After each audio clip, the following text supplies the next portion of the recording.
Is this perfect?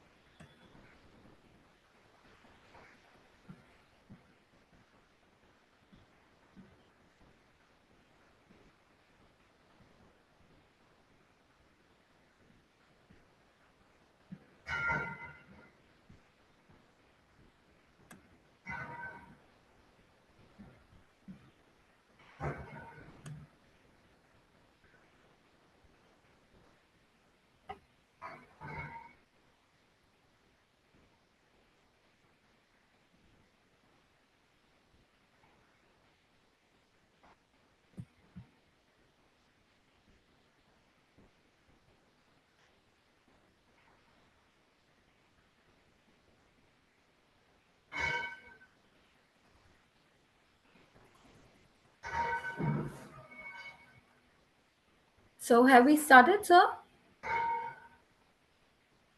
You're on mute. Yes, ma'am, please start. So, hi everyone, good morning. A very warm welcome to this exclusive webinar hosted by Allen Global, and I'm Dr. Kawaljeet Kaur, your host for today. So, today we are here to break down a very important topic for students and parents, how different academic boards influence your university journey and what it really takes to build a strong application to top global universities, including the Ivy Leagues and Oxbridge. So today we have with us Jainil, Krishna, and Angad sir, and they are going to share their valuable tips and strategies on how we can go ahead on this pathway.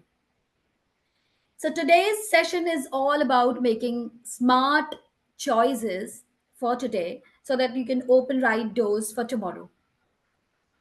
So let me introduce you the panel who is with us. So very well, I welcome Krishna, Jainil, and Angad sir. So let me start with Krishna. She's an IB topper and now a student of Monash University who has been a part of Allen Global. Now, Krishna Gehlot is a high achieving undergraduate student at Monash University, Australia, pursuing a Bachelor of Computer Science and Data Science. She established a strong academic foundation at Sunway International School, Malaysia, by attaining a near perfect 43 out of 45 in the International Baccalaureate Diploma program, demonstrating exceptional leadership and professional promise. Krishna was selected as a mentee in the prestigious Micron Technology Global Women's Mentorship Program 2025. Wow. And serves as the 2025 L'Oreal Campus Ambassador. Her practical experience spans strategic research as a management intern and ANSECOR and technical work as a volunteer research assistant at Habib Group, where she applies Python, SQL, and Excel to contribute to data warehouse and machine learning project. So I welcome you, Krishna, to this webinar. Next, we have with us Jainil Girnara, a distinguished student of Allen Global and who has secured admission to the prestigious University of Manchester. And right now, he is at Penn State for his bachelor's degree in computer science, and he's taking a dual degree, which also include biomedical. Janil is known for his academic brilliance and multifaceted talents. Janil has excelled in various national and international Olympiads and has also completed an open course in computer science from MIT. Beyond academics, he is an avid sports enthusiast, having represented Gujarat's under 14 cricket team and a passionate nature photographer, winning the Google Maps Wild Photographer Award. With a clear vision to study at one of the world's top ranked universities, Janil achieved his dream with the comprehensive support of Allen Global, which provided him with personalized guidance, test preparation, and application assistance, of course. His journey stands as a testament to dedication, passion, and self belief. I welcome you, Janil, to this panel for the discussion. And not to forget, we have with us Angad Singh Chopra, sir, a highly experienced Ivy League admission consultant who has worked with students globally to gain admission to some of the most competitive universities of the world. Angad sir is an Ivy League admission consultant with a proven track record of helping students over 3,000 plus, more than 3,000 students, gain admission to top universities, including Harvard, Yale, Princeton, Oxford, Cambridge, Columbia, UC Berkeley, UCL, LA, CMU, and many more. The list will go on. He has worked with students from 50 plus countries and has achieved a 95% success rate for Ivy Leagues and top tier university admissions. Agatsar has been associated with prestigious research institutions such as Yale University, RWTH Icahn, Einstein Medical School, and Carnegie Mellon University, where he contributed to advanced research in AI, bioinformatics, and medical imaging. His expertise in academic admission and research provides students with a comprehensive strategy for gaining admission to elite institutions worldwide. So, we will keep this session fast paced and interactive. So, let's get started with the question answer session. So, now to kick off the things, let's start to talk about curriculum itself. So, my question is directed to Krishna and Janil this time. So I would like Krishna to start with it. My question is here, how do IB A levels and CBSE differ in rigor and depth? So Okay, thank Krishna, you so we would like to, much. yeah, say we would like to start from you. Thank you so much for the Welcome. introduction. And yeah, so I'll start off by saying that in terms of rigor, IBTP differs from A levels and CBSE most prominently through their holistic learning. So I feel that CBSE and A levels, they focus a lot and on exams and they're much more exam oriented. So most of the rigor is like towards the end of the curriculum. Whilst IB, it's more like throughout, you have to like, do your coursework while you do your um, exams at the end as well, and both of them hold quite a good amount of percentage. The focus is obviously on the exams with like 70 to 80% of your grades, but other than that, you have this self-paced sort of coursework learning that you have to use some parts of your curriculum and apply, and the teachers are not there to like tell you what to do, more like guide you through the process so you learn it yourself. And also in terms of disciplines like research and writing and like presentation skills, so in terms of that, I felt like IB was a lot more hands-on and it enforced me to juggle in a lot of areas and develop some sort of balance.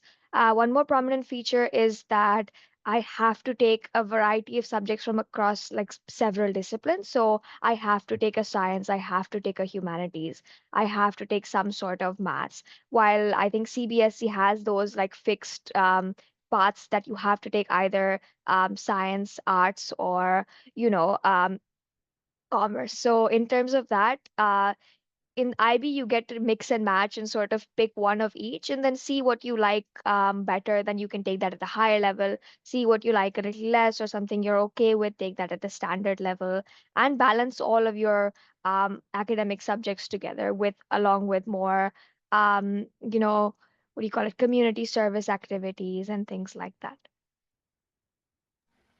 Yeah, thank you so much, Krishna, uh, for your insight. Now, I would like to ask Jainil, what was your experience like? First of all, thank you for having me here. Yeah, so I would agree with Krishna to most of the part, but one part which I feel after coming at university is the most crucial, being in IB. I was a CBSE student, but yeah, IB and A levels help you to get credits directly, while CBSE does not.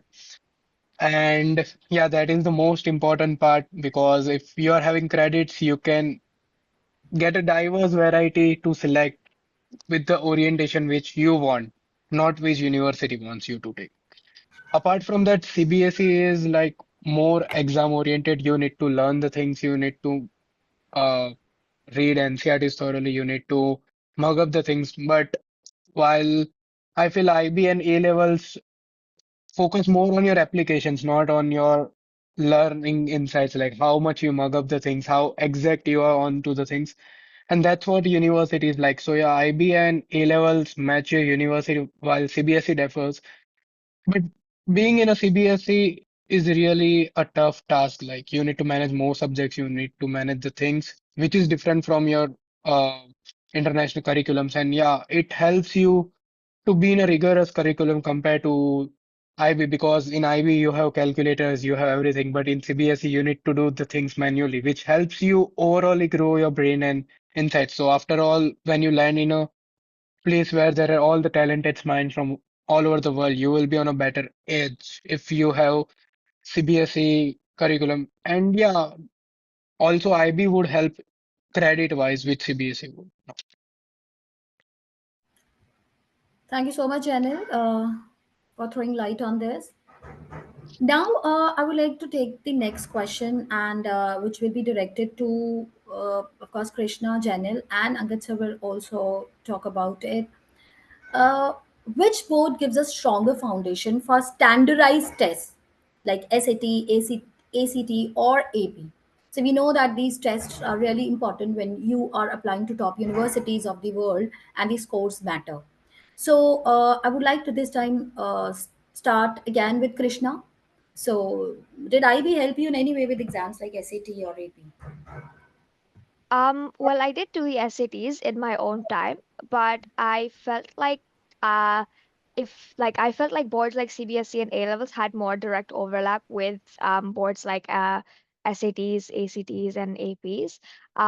But in terms of like standardized tests, those curriculums would be a lot better. IB was more for like transferable skills and more for like application based. Like when you come to university and you're applying these skills, you're applying your time management and your your research paper writing and things like that. But I'll keep my answer short in terms of that. It only helped me with like my analytical skills or like my critical thinking skills in the exam. In terms of content, I feel like CBSE and A levels were a lot better in terms of overlap. Yeah, thank you so much, Krishna. So, Janet, what was your prep experience like in your board? Mm, to be honest, CBSE maths is more tough than SAT, so it was just like going and just solving in minutes, within minutes. Like, yeah, it gets tricky. SAT is tricky. The questions, you will fill the questions easy. You can solve within minutes, but yeah, somewhere it's tricky. So being in a CBSE, math would be really easy to crack. But yeah, you can feel difficulty. I felt difficulty in the English part. So for that, I preferred Eric Ramirez and other books which my mentors suggested me. So in that scope, I feel that IB or A levels would help you better. Apart from that, in AP, you can easily score if you are in CBSE because physics taught at a CBSE level is far more tough than APs. Because I faced that in 12th board. It was one of the toughest of the history. Yeah.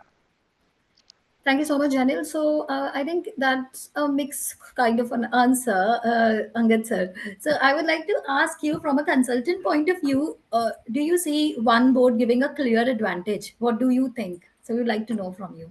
Sure, indeed, I agree with what Krishna and Janil have mentioned. Definitely, they both have different perspective considering they both are from different curriculums. But considering the fact, definitely what being one of the AP mentors, I generally feel definitely you are on a more higher edge when you'll be doing your IB mathematics because that's give you more strong foundation, and that's the same for ACTs too. Because in general, the calculus or the algebra might be that you are learning more or less that aligned with 80% of your ACTs or definitely your AP's topics part in general. But yeah, for sure. In general, like if I'll be on a neutral ground, both the curriculums will teach you the topics that you'll be learning for your SATs and APs. But if you give me the preference order, definitely I feel IBs comes as the first, A levels comes as the second, and might be third. I'll put CBSE in that case. What Jenny will also have mentioned, because there are certain factors. If I talk more about AP Calc, BC, or might be AP Statistics, in general, we are not familiar with those advanced topics even in the CBSE curriculum, which I feel most of the HL part of IBs normally cover in the mathematics section. So that's just about my point of view. But in general, if I'll be on the neutral ground, definitely both curriculum makes pretty much sense for your standardized test, even if it's CBSE curriculum. Thank you so much, Angad sir, and perfect answer. I hope this clears the query, and most of the students have now got the actual clear picture of that. Now, we'll go with the components and preparation. The next question is on that. So, how important are TOK and or you can say the extended essays for future university success? Now, I'd like again to start with Krishna because she has gone through the IB. So, how did components like theory of knowledge and extended essays prepare you for university style learning? Yes, Krishna, I would like you to take up this first. Okay, thank you for your question. So I'll start off by saying that everyone is aware that the IBTP is out of 45 points, but six subjects and the highest you can get is seven. So the total that you can get in your subject adds up to 42. So the other three points that you can get come from TOK and your EE. Uh, and it is a really weird system in terms of A's and B's, how much you get in total. But in terms of university success, I felt like these have helped me a lot in terms of like the way I think and the way I approach a lot of my problems. And it was just very useful for me to go through the thought process and the critical thinking skills and the different areas of knowledge with different subjects in TOK. And in terms of the extended essay, it gives you a lot of autonomy in terms of what subject you want to pursue, what question you want to do. And it's a 4,000 word, like, paper style uh, sub, deliverable. So it's something that, a lot of students, that was like their first time coming to like proper research style pathways and stuff like that. So I felt like the extended essay was a really, really good foundation for me before going into uni to be able to deliver something so prominent and so extensive, especially because I did it a little before AI came as well. So that's when, you had to like properly go out and get your research and your articles and read through them instead of, like just asking AI to summarize it. So I did my extended essay in maths, for example. So I found it really fun to like, come up with my own question. And obviously, I did have a supervisor who I checked in with like once a week or once every 2 weeks, and he helped me guide through it. So I'll be honest, it took me like around 3 or 4 tries to like consolidate my research question. But once I did, it was genuinely very fun for me to like, investigate what's going on, and skills like that I'm still using like to date, with my research skills and citations and just formatting and structures, things like that. Things are very like very basic, and yeah, it's just very rewarding in the end. But in terms of like university success, it's something that you get trained to do. So once you get to university, a lot of these things that are very shocking to people, it kind of becomes like second nature to you. So it was really helpful in terms of the coursework aspect of university, which is like for a lot of people, that's the first time they face things like coursework at such a high level. So it helped me get accustomed to that very fast. Uh, Well, Even yeah. just wanted to add on here what Krishna mentioned. Definitely, you'll get acquainted, with like a pre-research skills before you enter into the university. And definitely, what I feel if someone is planning to write their own research papers or planning to publish that, then I definitely feel, even Krishna, I agree for the same, that EEs and your IAs could be one of the building a stone of that, which will helps you, to make your own research skill sets that will be helpful for your university applications too. So definitely, thank you, Krishna and Angad sir, also to taking up this question. And of course, it's the theory of knowledge and extended essays. They give a strong foundation to the students when they go ahead for the university preparation or university research, writing, and other tasks. Thank you so much. Now, let's take up the next question and talk about the challenges which students face when they switch from one board to another. Let's say a student switching the board from CBSE to IB. So I would direct this question now to Janil first. So, do you think that students face a problem or difficulty when they adjust a new board or a new academic style? So, what is your take on that, Krishna? Oh, does Jerry want to go first? Sorry, I think, Jenny. yeah. Yeah, Janil. Yes, Janil. Okay, yeah, thank you. Yeah, I think so. Switching a board is a really difficult task because initially you are just, for CBSE student, they are just bounded into theoretical books. While IB student need to do research, they need to write essays, they need to do community works and many more things, which is really aligns the university profiling. And for CBSE student, they are just bounded into a theoretical system where they need to learn from the book, learn the things, go and give the examinations, completely theoretical. Mm, Even they are not allowed calculators, they are not allowed equations, it's nothing. So yeah, somewhere the IB are easy curriculum wise, but they are so broad to handle the things because there are many things to do, not just we don't need to just study the things, we need to handle the many things like community works, let it say essay writing, managing the research paper, research opportunities, then even some schools and some of my friends did internships in their high schools. So yeah, it is very difficult to match this curriculum and match a barrier as per me. That's what I would say. Thank you. Yeah, thank you, Janil. So, Krishna, what do you think about it?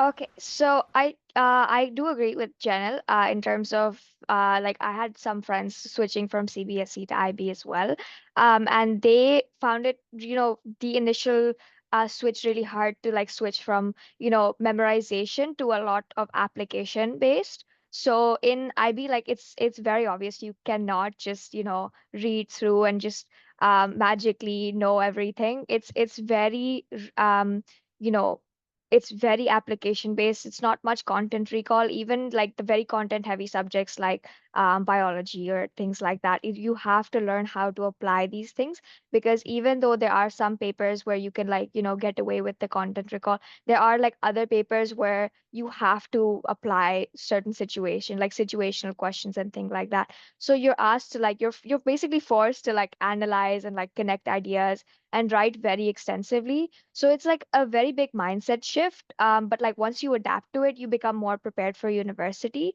And I will also say, like me personally, I didn't switch from CBSE board. I switched from IGCSE and Cambridge board to IB, and I also felt like it was a very big shift because um, the Cambridge board also focuses a lot on exams. So, switching from the exam based to coursework based, I felt like it was a bit of a switch, but I didn't feel it as much because Cambridge board still encouraged a lot of like independent learning and a lot of like, um, more supervised learning than like, teacher teaches you. So I felt like it was a smoother switch for me. But I know a lot of my friends from CBSC board and the Canadian board as well, Ontario, this Ontario system, they found it a lot harder in the beginning phases to get accustomed to the curriculum. So, thank you so much, Krishna, and very well explained again. I would say that yes, when you want problems to be solved in a very creative manner or have a critical thinking, you definitely need such kind of rigorous process. The next question is for Angad sir. So, this is for you. So, the So, sir, do you think that Ivy League or Oxford universities prefer the IB diploma because of its rigor and holistic components? So, at what is, as per your experience, could you please take up this question? So yes, indeed, I could say like it's not like a comparison factors, but yes, as per my overall experience and what I've seen so far, IB definitely have more preference in comparisons to the other curriculum. And there is a strong reason behind that because you are bounded with a lot of things. As Jenny also mentioned, the same thing he was not doing for the community service in his curriculum. He was not being a part of a research paper. I mean, these are the basic components. If you will see volunteering, doing a research, and working on your projects, these are more or less the three major factors that's been required for any good top portfolio, to be admitted to any of the top Ivy Leagues, or even Oxbridge or Cambridge itself. So yes, my answer would be one-sided in that case. I could say yes, IB is favored in some of the Ivy Leagues and definitely in Oxford and Cambridge, but that definitely not completely true. If you have a really good academics in your CBSE, if you have a good portfolio, then definitely you could compete with that IB diploma holders also. But in general, as I mentioned before, there's a like if I just go in the three rankings, IB could be like in the first, then might be I could give the Cambridge, the A levels as a second, and third could comes as CBSE or the ICSE ones. And the reasons might be very clear. The holistic learning that you'll be learning in IB, apart from your academics, that is the inbuilt part that you're creating your portfolio building for the universities. Not only Ivy Leagues, but in general, I mentioned that's true for other top 50 universities, which I think Krishna also agree, like how this IB helped her in getting into Monash. So just wanted to ask Krishna, you also the same thing. If you could put some insights, what do you personally feel in general, because you being one of the IB diploma holders, how does IB being helped you getting into Monash, irrespective if might be you have done any other curriculum in your grade 12? Okay, so how has IB helped me in terms of getting into Monash? That's the Yep, question. I'll be that's the honest. question exactly. Okay. Yeah, I feel like yeah, Australian universities hold a lot of value for the IB diploma. So I'll be honest, it wasn't hard for me to get into Monash. And not speaking like not humbly, but yeah. So like the cutoff is like, and I'll be very honest as well. The average as well is at the world average for IB diplomas is always around 30s, like low 30s. So um, the Australian universities keep their standards very similar to that, other than aside for like obviously very rigorous curriculums like medicine and pharmacy and things like that. Obviously those hold a lot. You have to have a higher um, great to get in, but like the bare minimum for computer science and data science at least was mid 30s. So it wasn't tough to get into the university, but they hold a lot more value for it, and they do provide scholarships as well. So because of my grade, obviously Monash was able to offer me a generous scholarship when I came into the university, and this was only because of the IB program. But uh, other programs like the A levels and CBSE also do hold a lot of prominence and a lot of value in terms of Australian universities, which is the ones I can speak for.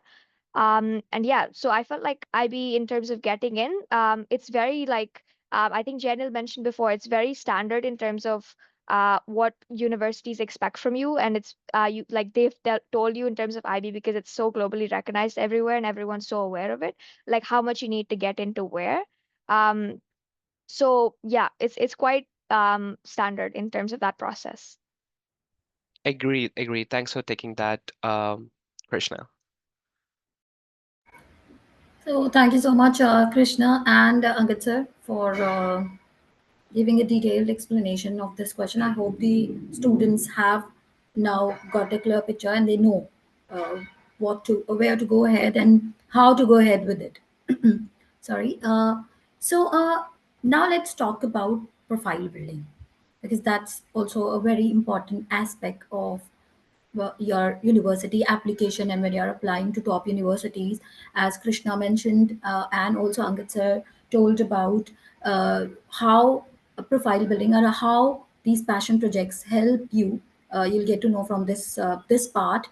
Now, when students they talk about scholarships, they talk about getting an offer letter from top universities. Of course, there are passion projects that they take up.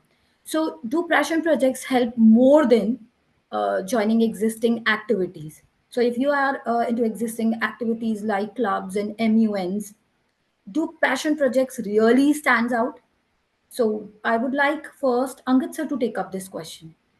So, Sure. So that's one of my favorite question, and definitely passion projects will be one of the deciding factors what I generally feel in your decision making, specifically for the top 10 unis in US and talking more about the Ivy Leagues. Reason being because admission officers wanted to see your passion towards your specific major. So you need to be very clear if you're in grade 11, might be grade 10 or even grade 12. You need to make sure that your projects definitely stands out of the crowd. I just give you an example.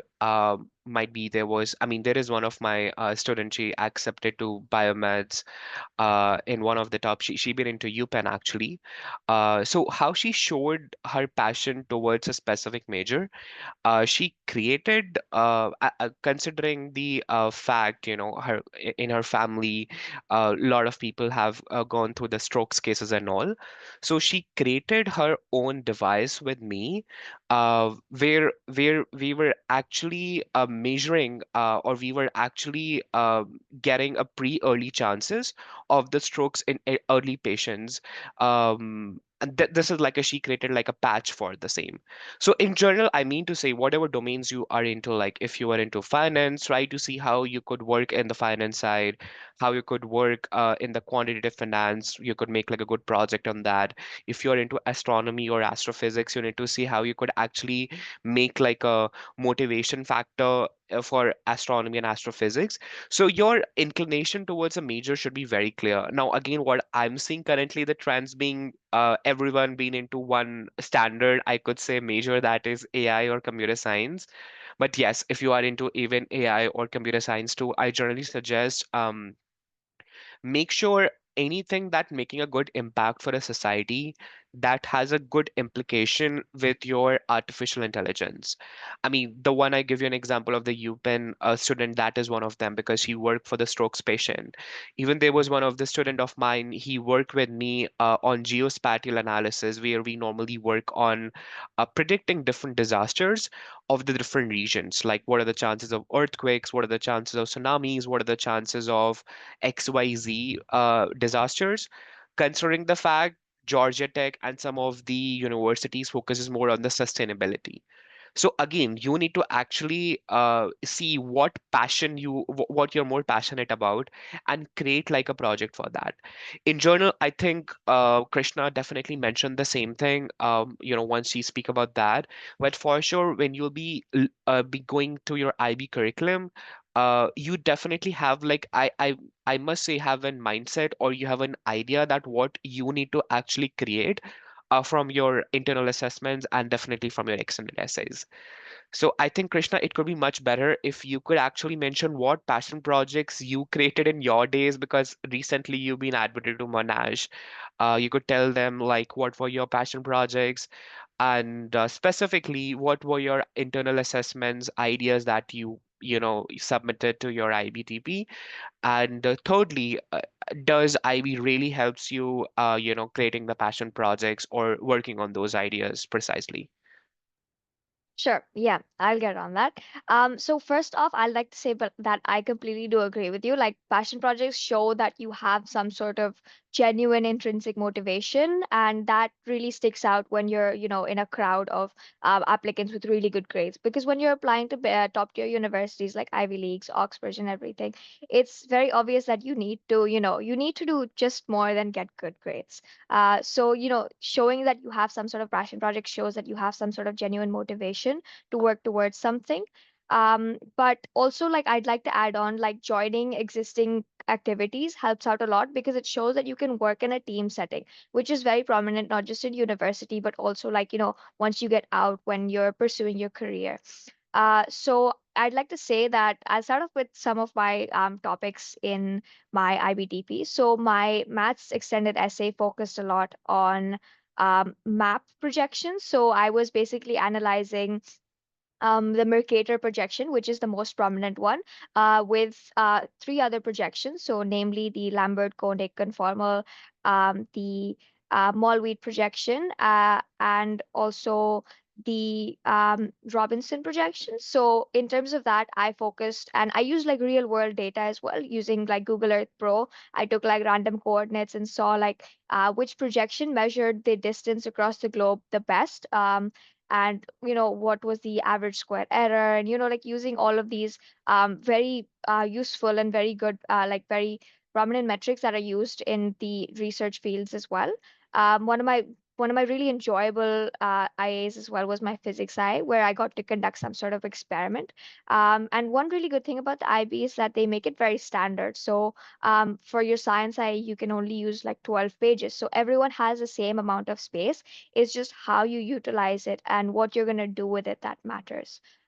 So I did a lot on bifilar pendulum, which was out of our syllabus. So, but I got to like use a lot of the topics that I learned on my own with the bifilar pendulum when I was applying it to, angular acceleration and angular momentum and things like that.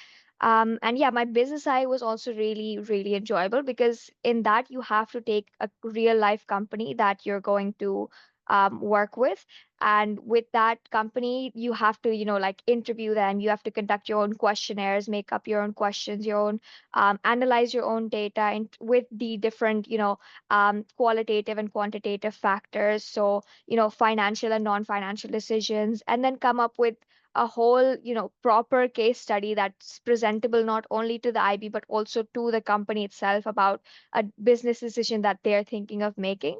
And that's actually one of the reasons I landed my internship in my IBDP days as well, because I was doing my business I with the company with Ansia Core namely, and they were really on board with the research that I was doing for them in terms of like their expansion into Malaysia. So they offered me like just like on the name an internship while I was just doing the work that I was meant to do for IB.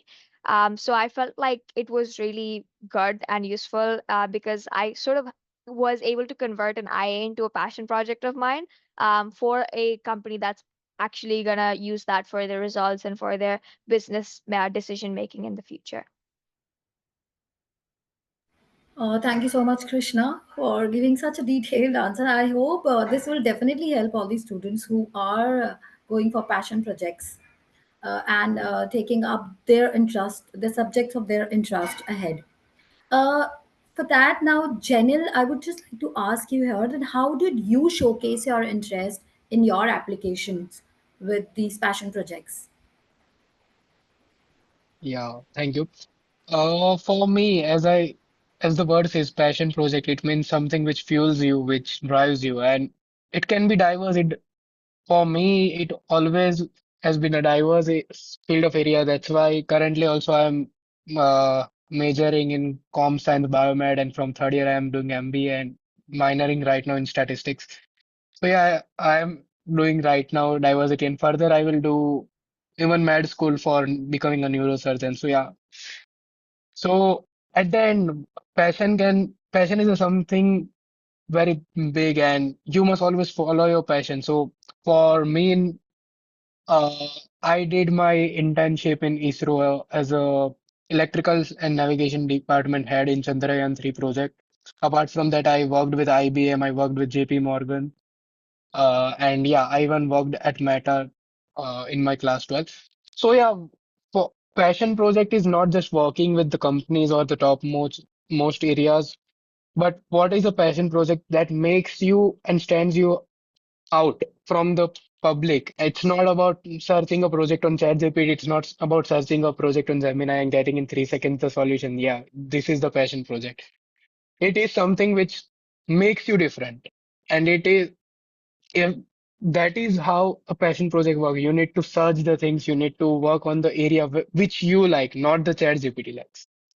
So, talking about my projects, I worked on a biomedical belt basically for the dogs, as I worked for Puppy Cuddles NGO, which is Asia's third largest dog NGO, and I designed a belt for them, which measures the dog's heart rate and everything. So it helps the street dogs to, and we measure the data and we created many trends like how the dogs are getting ill, which season is the more is where the dogs are having the most chance to get ticks or something. So that's what passion project is. It's something which has never been done that will make you out of all the people. And trust me, at the end of the day, your university doesn't matter. If you are in Ivy League, you are in a normal university, what will make you different is your passion and your passion project. Because at the end of the day, what you are doing is your passion, and what you, will make you out is your passion project. So you must do something which is different, and you must work hard for your passion, not for your chat GPT's prompt. So if you will follow your passion, at the end of the day, your university wouldn't really make any difference. Your passion would make it. Thank you. Thank you so much, Anil. And I couldn't agree more. That is, if you follow your passion, definitely you land to the right university and university of your dreams. And there is what where you are actually today. So moving ahead, now thank you so much, Angad sir, also for giving your insights on this question. Now moving ahead, we'll take. I would like Krishna to take up this question. Uh, how do IB's CAS projects or IGCSE community engagement activities strengthen applications? Like, can you share how CS helped shape you, your profile, and university essays? Yeah, so in terms of like CAS projects, it helps you have some sort of like diverse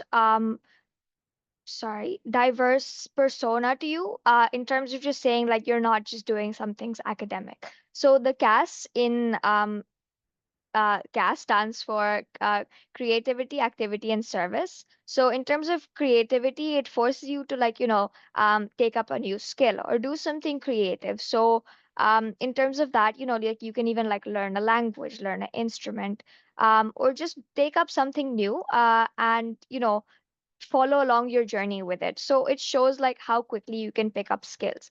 In terms of activity, it's, doing something sports related. So it shows that you can, you're also athletic. You also have some sort of aspect of that with you. And then service, that refers to community service. So with that, you can show that you're helping out the community. So in terms of service, I did do like community gardening every weekend for like a good 6 months. For activity, I took up a lot of sports in my first year of IB at least. With like touch rugby and netball and also a little bit of badminton, like trying out new things as well. And in terms of creativity, I learned a new language. So I'll be very honest. I have been out of India for most of my life, so my Hindi is very bad in terms of like writing and reading. So I took up, the initiative to learn Hindi, and we already had a Hindi teacher at our school. In Malaysia. So I took up like I asked if she could be my supervisor, and so I could like learn it for a good 6 months. Now, thankfully, I can read newspapers. So it has progressed a bit, but for IB, I say this because for IB I took Spanish for my second language, and yeah. So in terms of community engagement, it really does help a lot.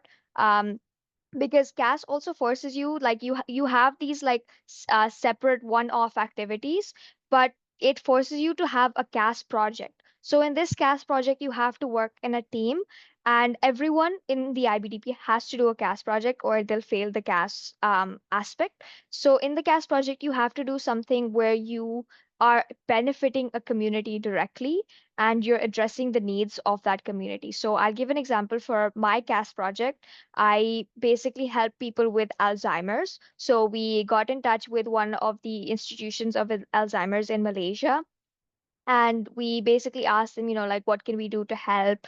And we created like an Instagram account, to raise awareness about the disease and, like what all it does. And also held like a lot of workshops, like 2 or 3 workshops within our school to make paper cranes, because we found out that people with Alzheimer's, like making origami helps them a lot with like memory retention. So, we made like, a lot of paper cranes and gave it to the people in the Alzheimer's institution. But I can give other examples as well. So, a lot of people did some sort of other disease and they made some sort of merch and sold it, and those profits directly went into some institution of their choice. So, it really does help you to know, like, you're not just focused within your own circle, within your academics, and to better yourself, you're also focused on the betterment of the community around you. And that's something that really stands out as well, because it shows, your discipline outside of your self-discipline. It shows, your willingness to give back to the community, and aspects like that. Yeah, thank you so much, Krishna. That it definitely tells how useful you have been to your society, and you're talking about how you have helped others. So this actually fosters empathy, definitely. Uh, and such a detailed answer again. Thank you so much for taking it up. Now,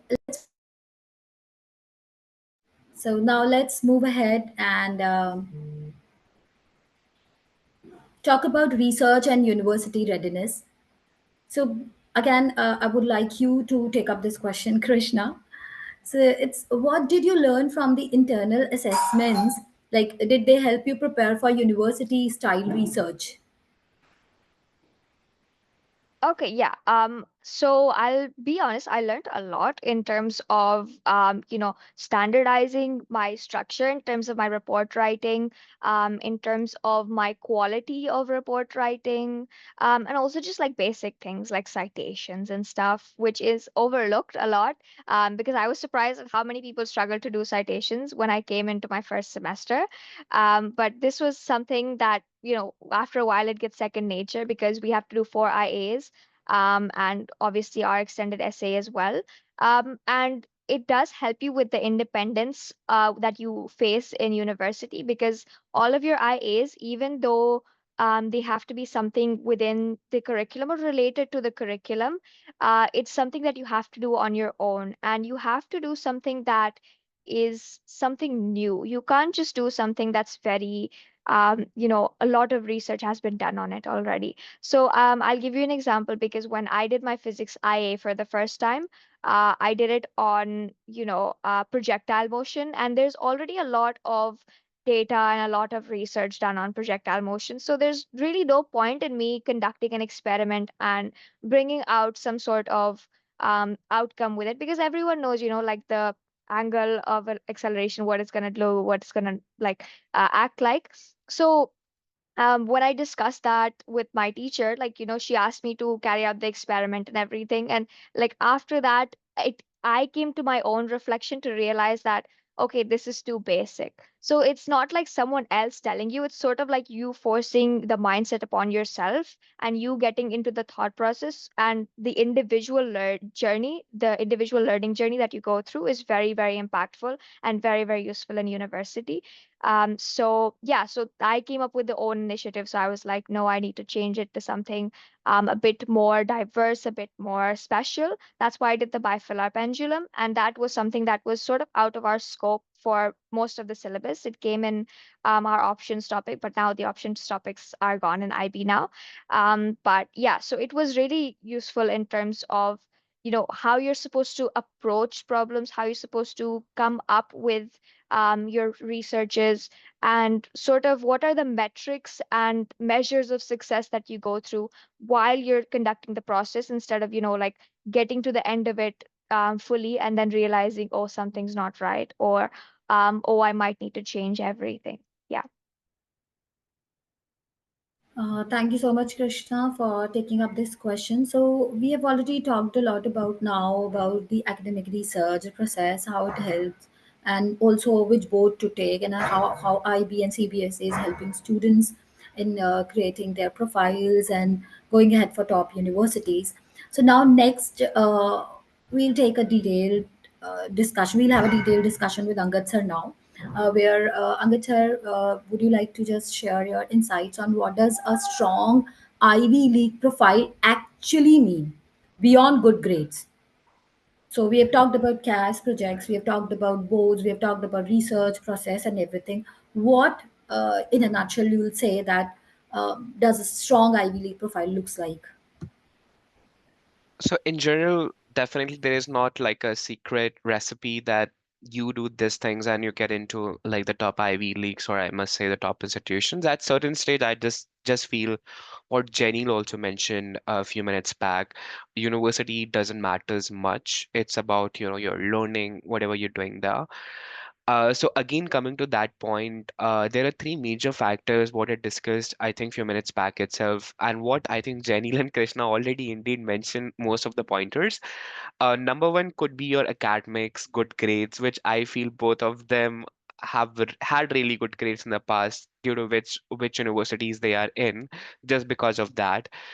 Secondly, having good volunteering, which again in the Krishna's case, if you will see, being covered mostly because she being into IBDP, so doing most of the things there itself, cover the major aspects, the 80-90%, whatever being required for any universities. Second could be your internships, which again Jenny mentioned. She did really good internship. He being a part of ISRO, he being a part of Meta, he being a part of JP Morgan. So this is one of the thing, because internship normally showcase how practically you are exposing, or how practically you're showcasing your skill sets. Take an example: if you are more proficient in Python, you're more proficient in machine learning, how you could showcase that to the admission officers. One way is that you could create your project, you could publish that thing, you could publish the paper, present that in different conferences, or other ways that you could actually do certain internships related to that particular major that you wanted to do. Again, it's not a mandate thing, but I just say internship always highlights a lot in your overall portfolio. What I could say in general, whenever you're targeting for the top 10 university segment. So yeah, these are the three majority factors. Again, the last thing could be your strong essays, that makes a very big impact in your portfolio.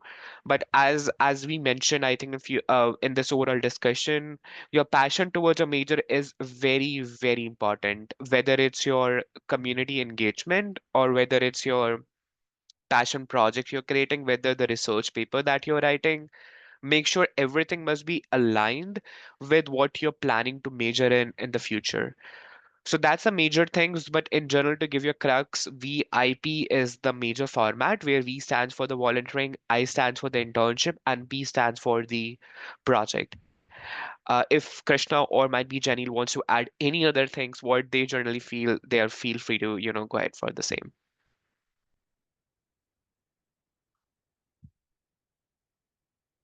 Anything else, Jenny, from yours end by any chance? What do you wanted to add in? No, you covered almost all the things as you are more expert than us. But yeah, Sounds good. it really matters. Like if you are here, if you need to stand out of the public, because all the applicants are from all over the world, and there are more advanced students from China who code like they were coding from when they're born, so they are more advanced than us. So we need to showcase something which takes you out from all over the people here. So you must do your passion projects, you must do community work. So at least that uh, the people here just look at you living the coders who are born. Because today I am in the university and there are people, if you look at them, you will feel like they are doing coding since they are born, because they know each and every coding languages. They can code it within a few seconds. So yeah, to stand out, you must do something great whichever your passion is and something related to your major. And that will make you better at the university. Perfect. Thanks a lot, Janil, for the same. I think we could take a Q&A session if anyone have any specific doubts from Krishna or Janil, or might be from me. You could raise your hands, or we'll try to unmute yourself then.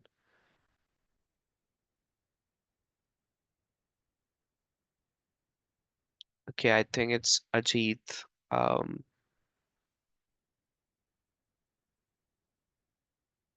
yes, hi Ajit. I think I unmuted you.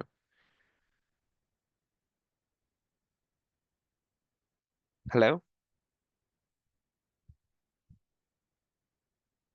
Could anyone hear him? Yes, sir, you're audible. You're perfectly audible. So, Ajit, you can ask your question. Hi, you've raised your hand.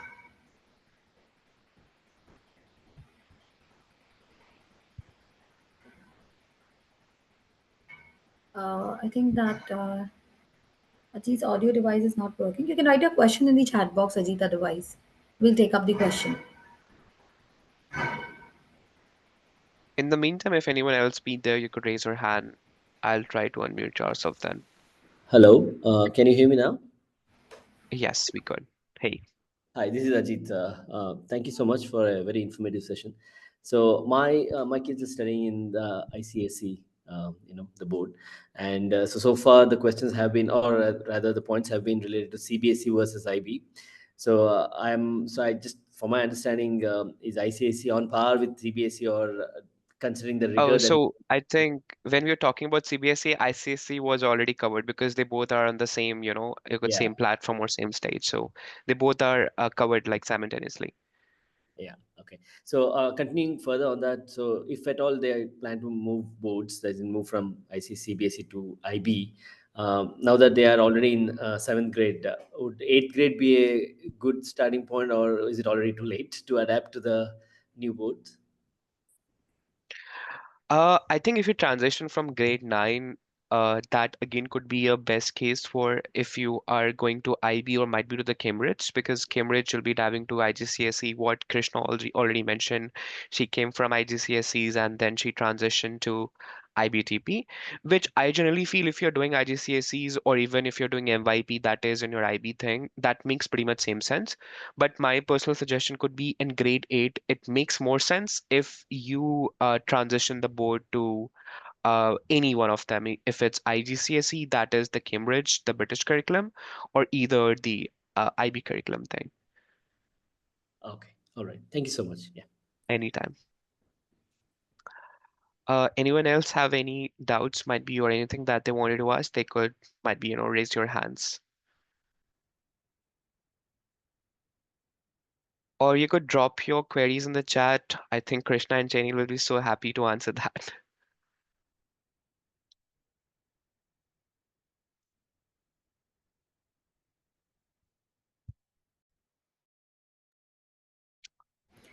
Perfect. Sounds good. So seems like most of the things we've already covered.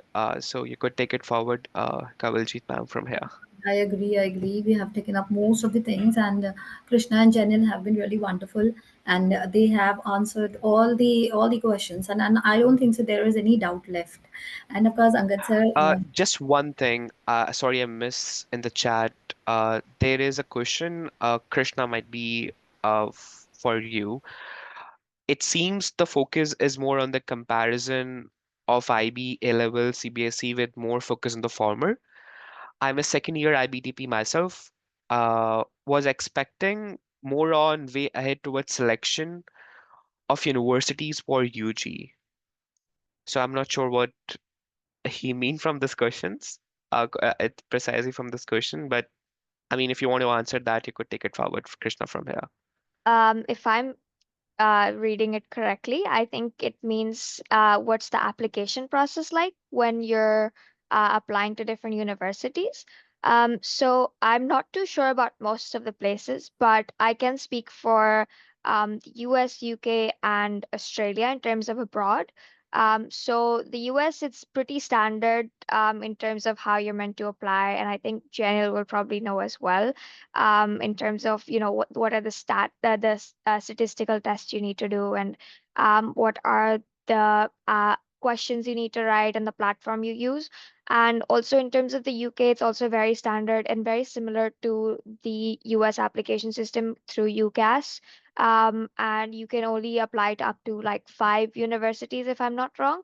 And yeah, so you have to write your own personal statement and everything. And you do this like because I didn't apply to too many places in the US or UK, but a lot of my friends did. Um, and yeah, you just write your own personal statement, and all of this is going on while you're obviously doing your studies and stuff. So you have to make your own time for it and allocate your own time to do your application processes, because there's not really a fixed time period for you to do something. It's sort of like it's kind of on your own sort of thing. So yeah, so if you've just started your second year of IB, I would say like probably shortlist the places you want to apply to quicker, and shortlist not only like the university itself, sort of also like the locations and the regions that you want to apply to. In terms of Australia as well, it's very, very standard. You just apply through the university website itself. Yeah, and some have like open houses and things like that. So if you do end up going to a place to apply, then you can obviously. So I went to Monash, the campus itself, and then I applied on the day itself when they had open house. So it was like really easy for me to like go through the process because someone was guiding me through it the entire time, and it doesn't take much time. Um, so yeah, it's in terms of that, if that was the question, I hope I answered it. In terms of how you should be applying and where you should be applying to, it's sort of like an individual process, so you have to do everything on your own time. If someone in your universe or if someone in your school does help you review sort of your personal statement and your other like university related questions that the US application system has, then you should obviously go through that and see, what sort of things you should be writing about, what sort of things you should be focusing on when you're applying to universities. Perfect. Thanks, Krishna, for that. I think we are getting now a lot of actually in the chat. One question is, I'm in grade 10. Is it too late to transfer to IB from CBSE? Definitely no, it's not too late, because if you're in grade 10, I generally feel till grade 10 your board never matters a lot. Even in the Krishna's case, if you see she did IGCSEs and then she's transferring to IB in like grade 11 itself. So definitely your grade 11 boards matters more. So it's not a late time. Definitely that's a good time in grade 11 that you could transfer to IBDP. I have one more question. Um, in light of Ivy League admission, contextual evaluation, does choosing IB or IGCSE truly create a casual advantage over CBSE? Or is success more correlated with socioeconomic context, school quality, and access to profile building opportunities? How should families weigh signaling prestige, academic rigor, and narrative building potential when aligning curriculum choice with Ivy League expectations? So you want to take forward? I'll answer this, but definitely if you want, you could take a Jenny or Krishna or whosoever want to take this. May I? Sure, sure, definitely. What I feel is, to be honest, neither your board matter. Yeah, each and everything have some factor of advantage, not complete advantage. At the end, what matters is you and your qualities and your skill sets. At the end of the day, I cracked JP Morgan, I cracked IBM. Even there are people who are working in the companies from 20 years and sitting in the environment where they are more experienced. What made me different was my skills, not the company or not who which place I was sitting. So yeah, at the end of the day, there are some advantages, but it is up to some factor. Let's say 5%, 6%, but rest 80% is what are you and what are your skill set. At the end of the day, any university, any Ivy Leagues, or wherever or whichever companies you go, they will look at you. not your outer clothes. They will look at your inner skills. In simple words. Further, Angad sir or Krishna may take. For sure. Krishna, you want to shed any light over this, what Janil mentioned, or you want to take forward from here? Yeah, I feel like he does have a very valid point, and I completely agree with that. Like, quoting the Hindi quote that a lot of our parents always quote. I know at least mine do. पढ़ने वाले बच्चे कहीं पर भी पढ़ लेते हैं, So it's like it's not about what you are provided with. It's about your drive and your tenacity to show like what you can achieve with the resources you have. So like, even people with like the most resources, and like I'll speak about IB as well. Like, IB gives you a lot of resources, a lot of platforms to do things, but they aren't utilizing that. So there's no point in them, like trying to show off that they did something big. So it's like it's about making use of what you have and showing that what you can bring out of it. But yeah, I think you're probably the best suited to speak about this, Angad sir, given your experience with the Ivy Leagues. Definitely. I also completely agree with you guys, but yeah, in general, what I generally feel, prestige of the school might be not matters here. That I completely agree here. But in general, might be the curriculum matters whenever you're tapping in the university because there are certain factors, might be where Janil also accepts it. When Krishna was in her grade 11 and 12, she was exposed early to more opportunities. When I say opportunities, that mean to say that were helpful in her profile building aspects, whether irrespective that could be the CAS, irrespective that in the format of extended essays, irrespective that could be in the format of internal assessments, which I generally feel might be the case when anyone in the CBSE or the ICSE curriculum, they are not exposed to that. So that is one of the advantage what I generally feel. But for sure, in the overall profile building aspect, if I compare, I genuinely feel definitely your curriculum never matters a lot, whether you are in CBSE, IGCSEs, or you did from IBs. But yes, you have a little advantage, like you not need to put a lot of efforts. Might be, I could say, Jenny, you have put in your days, because the same part Krishna was doing in her academics, that was a part of academics itself. So that's like a basic comparisons what I could feel. And definitely the one who wants to crack Ivy League, that doesn't matter. Like he or she should be in like the top school or like, doing the top curriculum and all. It matters on your efforts. It matters how much you're utilizing the time for your profile building and how you're standing out of the crowd to showcase the admission officers the motivation to your specific major. So yeah, that's I think, and I completely agree, Janil and Krishna, what you have mentioned about your pointers. Perfect. So I think that's all. It was very nice connecting Krishna and Janil with you. A great insights, to be honest. I definitely feel they get a lot of insights. Not like the comparisons between the curriculum, but definitely what could be the pros, what could be the cons, how the profile building really works.